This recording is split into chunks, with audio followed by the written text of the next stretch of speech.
Je m'appelle Clara, et voici le récit de la nuit la plus terrifiante que j'ai passée de ma vie. Si tu aimes, like, partage et abonne-toi. À mes 14 ans, ma mère a été forcée de déménager à Lyon. J'ai rencontré 4 filles de mon âge qui sont rapidement devenues mes amies.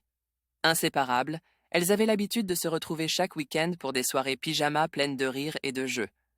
Pour célébrer mon arrivée dans le groupe, elles ont proposé de passer le week-end chez moi.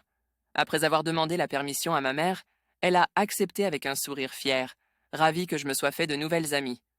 Le week-end est donc arrivé, et les filles se sont faites déposer une à une chez moi. Après un bon repas, nous avons décidé de nous amuser dans ma chambre avant d'aller dormir. Nous avons commencé par des jeux de société, et en voyant la soirée toucher à sa fin, l'une de mes amies a sorti un verre et une planche de Ouija de son sac.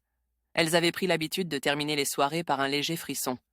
Hésitante à l'idée de jouer avec ça, croyant au paranormal, j'ai néanmoins été convaincue par les filles qui ont affirmé avoir déjà fait ça des dizaines de fois, que ce n'était qu'un jeu et qu'aucun événement surnaturel ne s'était réellement produit.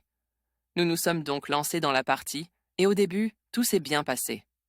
J'ai rapidement remarqué que les filles posaient des questions banales, comme Est-ce que Mathieu est amoureux de moi? Et elles poussaient le verre doucement vers la réponse attendue. Au fil de la soirée, les réponses sont devenues incohérentes, et chacune pensait dans son coin qu'une autre d'entre elles faisait bouger le verre pour piéger celle qui posait la question. La tension est montée entre nous, tout le monde s'accusant de gâcher la partie. Nous nous sommes installés dans nos lits. Nous étions 2 dans le mien et 3 sur un matelas gonflable disposé sur le sol. Alors que nous dormions, le verre sur la table de Ouija, au pied de mon lit, a commencé à bouger tout seul. Le léger bruit du verre frottant contre la planche nous a réveillées toutes une à une. Lorsque nous avons tourné les yeux vers la source du bruit, nous avons sursauté en voyant le verre se mouvoir tout seul. De peur, nous avons reculé près de la porte, fixant le verre de loin et nous demandant ce qui se passait. Après quelques minutes à nous blottir les unes contre les autres, j'ai remarqué que le verre faisait des pauses, répétant le même pattern. Curieuse, je me suis approchée légèrement pour mieux voir et j'ai vu le verre écrire C-L-A-R-A. Une frayeur glaciale m'a pétrifiée. Mes amis, terrifiés, se sont précipités vers la porte pour quitter la pièce, mais la porte s'est claquée brusquement et s'est bloquée comme si une force invisible la maintenait. Les lits ont commencé à trembler et nous avons toutes poussé des cris. Le vacarme réveillant ma mère, elle s'est précipitée vers ma chambre. Elle a tenté d'ouvrir la porte sans succès, entendant nos cris affolés de l'autre côté. J'ai senti une force me soulever. Mes pieds ont décollé du sol. À ce moment-là, je pense avoir perdu connaissance, car mes souvenirs se limitent aux dires de ma mère et de mes amis. Ma mère réussit enfin à ouvrir la porte. Me voyant léviter, elle s'est jetée sur moi pour me ramener au sol. Elle me tenait dans ses bras, j'avais les yeux révulsés et des spasmes violents. Dans une incompréhension totale, elle a jeté un regard vers les filles entassées dans un coin.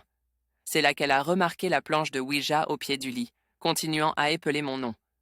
Comprenant ce qu'il s'était passé, elle s'est jetée sur la planche, a glissé le verre sur Goodbye et l'a jeté contre un mur pour le briser. À cet instant, j'ai repris connaissance. Ma mère m'a prise dans ses bras, me serrant fort contre elle. Les filles se sont jointes à nous, voyant les bras de ma mère comme une protection, et toutes murmuraient entre 2 sanglots. On a compris, on ne le fera plus, on ne jouera plus avec une Ouija.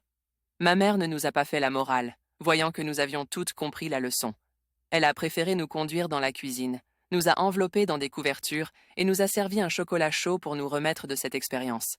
Ensuite, elle est allée passer le balai dans la chambre, ramassant les morceaux de verre en utilisant la Ouija comme une pelle, et a déposé le tout près de la poubelle à l'entrée de la maison.